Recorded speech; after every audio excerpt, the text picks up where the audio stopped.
refuge, and he's still got one friend in President Nasser.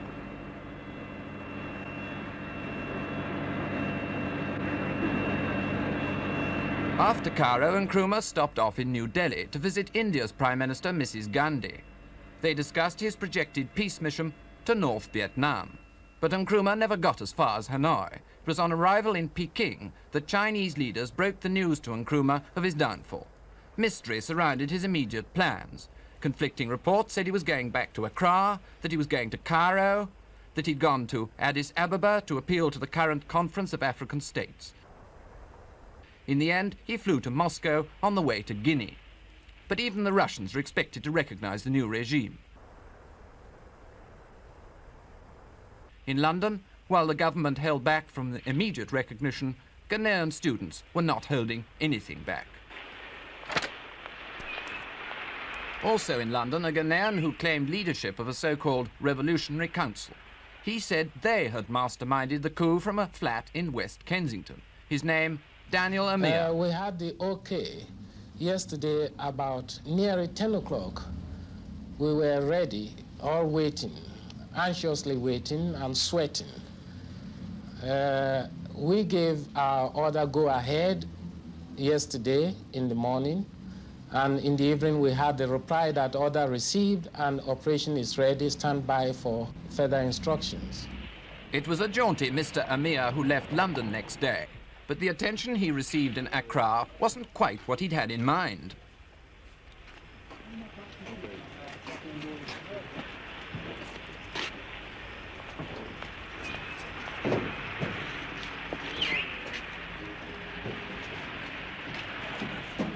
Whatever revolution was hatched in West Kensington, it seemed, had nothing to do with that dawn coup in Ankrah. Mr. Amihyia was branded by the real revolutionaries as a charlatan and a criminal, and he was taken off for a session of public penitence at the first news conference called by Ghana's new rulers. Their leader, General Arthur Ankrah, father of 22 and former mission schoolteacher, a man who's never concealed his dislike of Nkrumah.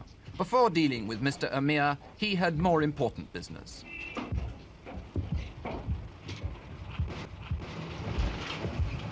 Good morning, ladies and gentlemen. Firstly, I would like to introduce my colleagues to you, some of the members of the National Liberation Council. As you've already been told, I need no introduction myself. But on my left here is the Commissioner of Police, Mr. Harlley, who is the Deputy Chairman of the National Liberation Council. On my right is Major General A.K. Kotoka, who is the second member or the first member of the National Liberation Council.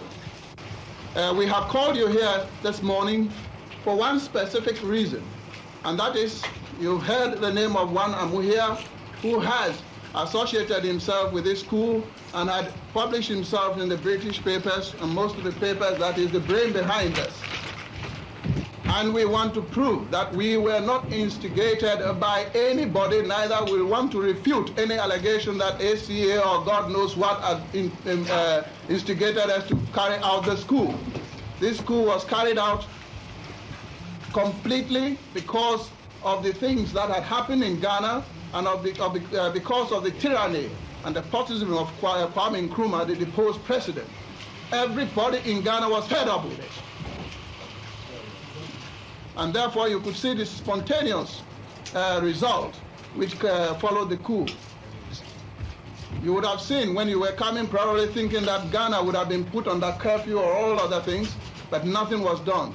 There was no brain behind it. It was work from us and from within, without the aid of anybody, any foreign country or any country.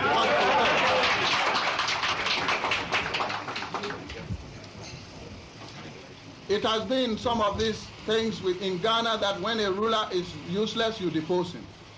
And therefore we have deposed Kwame Nkrumah. We don't want tyranny or anything here. And therefore, I would like to not waste time to bring in Amihyia here for you to see him. And you can see that he doesn't even know. I don't know him. I haven't seen him before, neither is any of us. The only thing that we know of him since he started claiming himself was that the COP found in his records that he's a criminal who is wanted in Ghana. And we were so quiet because we wanted him. He's a criminal wanted in Ghana, so that we put him in the cold ice chest.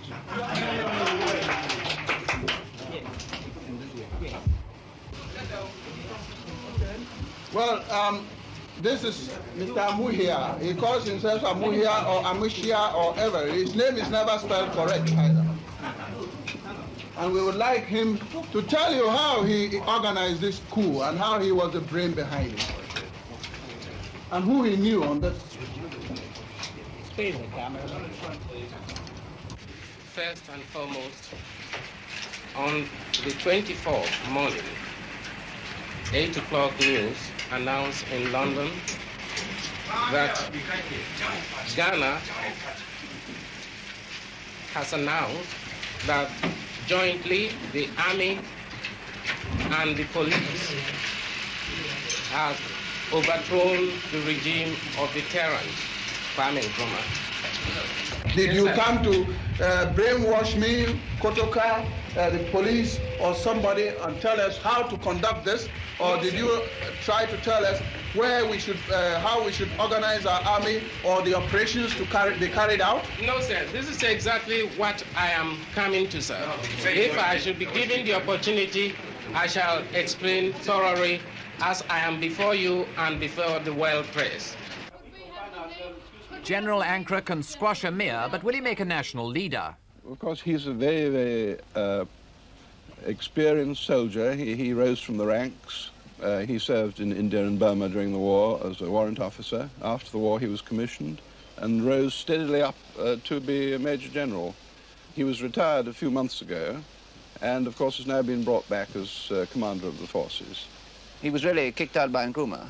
Yes, it was never announced in so many words. In fact, he took the initiative to resign, but he's always been a very popular figure, and he's certainly a remarkably fine general, and I think will be a very good leader. Do you expect him to stay in charge of Ghana, or do you think that I don't know at all. One doesn't know how long these military regimes have to last.